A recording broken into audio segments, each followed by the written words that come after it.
ভাই আপনি তো জানেন ভারতের ত্রিপুরা ডুম্বুর বাঁধ খুলে দেওয়ার পর বাংলাদেশে হু হু করে পানি ঢুকছে। কুমিল্লা ফেনীতে বন্যার অবস্থা এখন ভয়াবহ। ভারতের এই কাণ্ড নিয়ে এখন অনেক সমালোচনা হচ্ছে।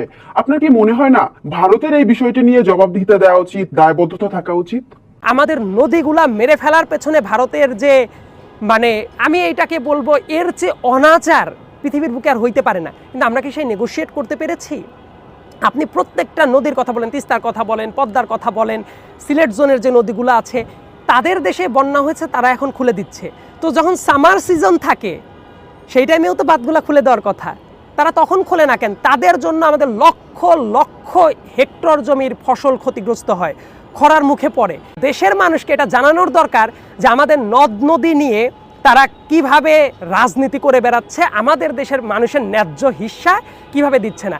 জাস্ট একটা প্রশ্ন করেন, সামার সিজনে ওই টাইমে তো তাদের পানির ওপেন ফ্লো থাকার কথা, তারা